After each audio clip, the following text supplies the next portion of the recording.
aborto ya estaba consumado, ya no había vuelta atrás. Luego de otro recurso, que en este caso deduce el apoderado de la menor que ha sido víctima del abuso sexual, ¿no?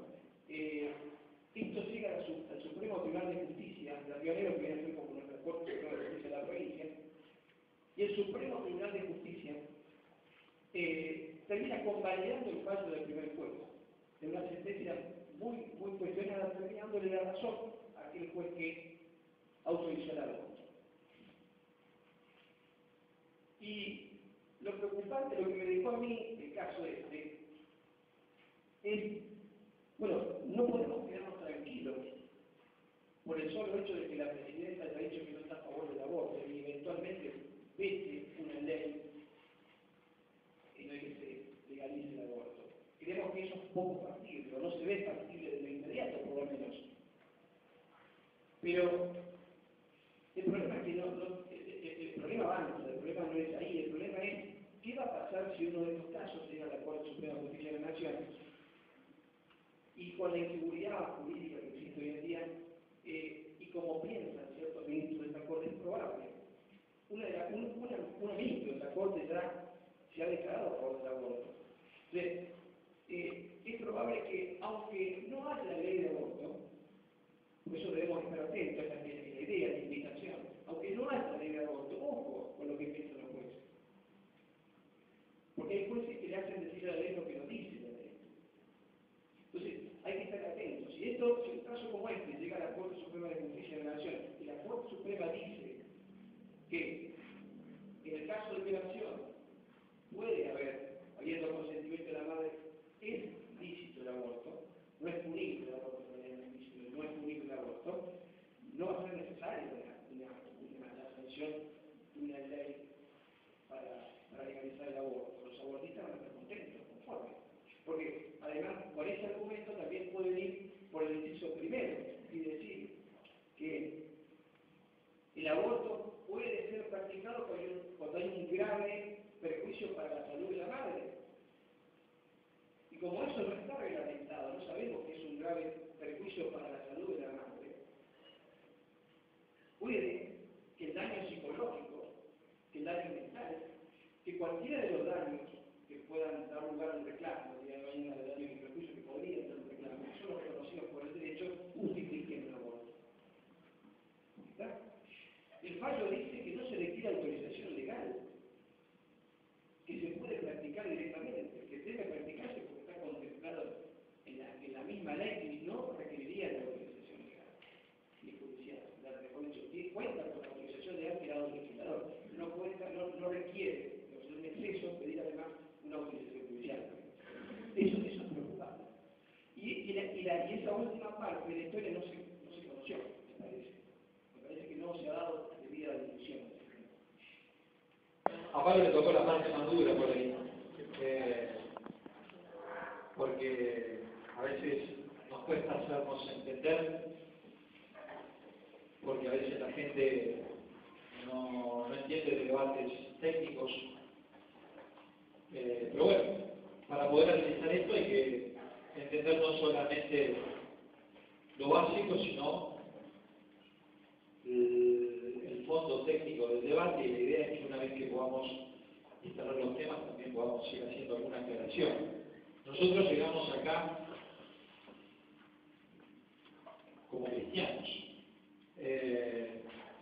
Esto empezó cuando Pablo un día vino a la mañana a mi oficina, trabajamos juntos, gracias a Dios, desde hace 1 año y medio, y me dice: Pablo, ¿qué hacemos con el tema del aborto?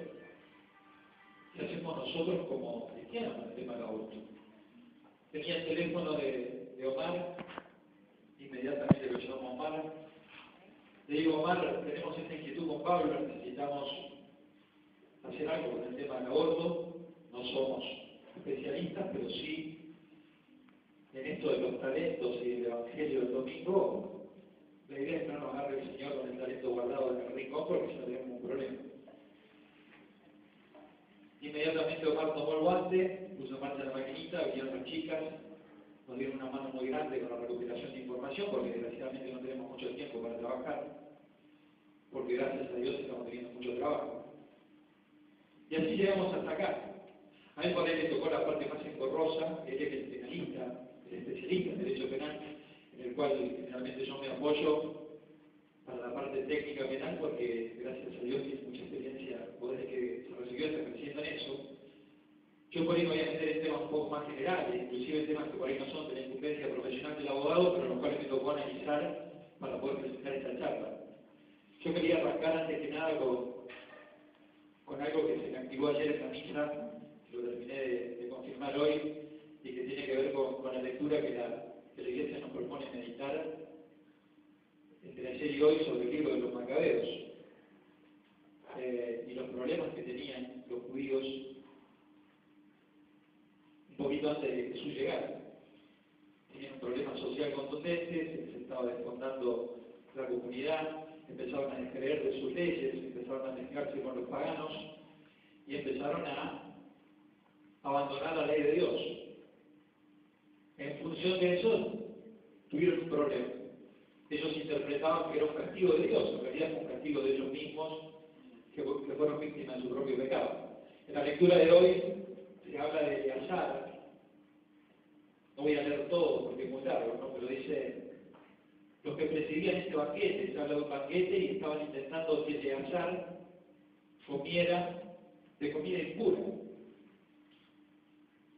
Los que presidían este banquete, ritual contrario a la ley, como lo conocían desde hace mucho tiempo, Eleazar, dice, lo llevaron aparte y le rogaron que hiciera traer carne preparada expresamente para él y que le estuviera permitido comer.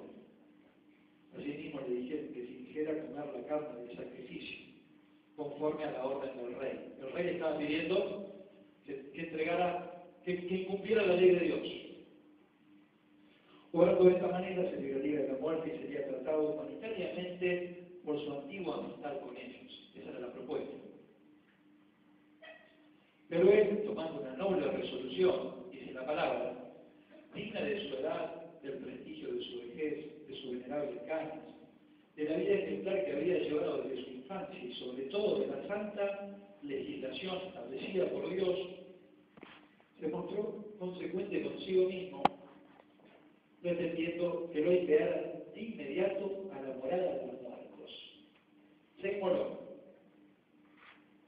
A nuestra edad, decía Eleazar, no está bien fingir. De lo contrario, dice él, muchos jóvenes creerán que Eleazar a los 90 años se ha pasado a las costumbres paganas.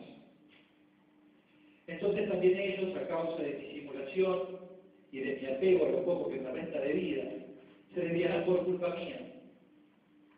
Y yo atraeré sobre mi vejez la infamia y el deshonor. Porque aunque ahora me librara del castigo de los hombres, dice la palabra, no podría escapar ni vivo ni muerto de las manos del Todopoderoso. Por eso me mostraré digno de mi vejez, entregando mi vida valientemente. Y sigue hablando, y al final dice de este modo, Eleazar dejó en morir no solo a los jóvenes, sino a la nación entera, su propia muerte como ejemplo de generosidad y como recuerdo de virtud.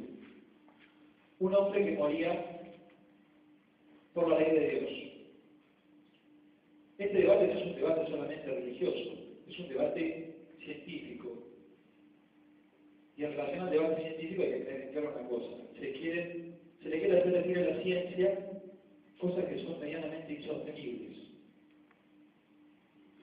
Uno, de la unión de un espermatozoide, célula masculina, y un óvulo, célula femenina, con 23 cromosomas, cada una de estas células, se genera una nueva célula como producto de la introducción del espermatozoide en el óvulo, y como consecuencia de ello, un patrimonio genético nuevo, distinto del padre y de la madre.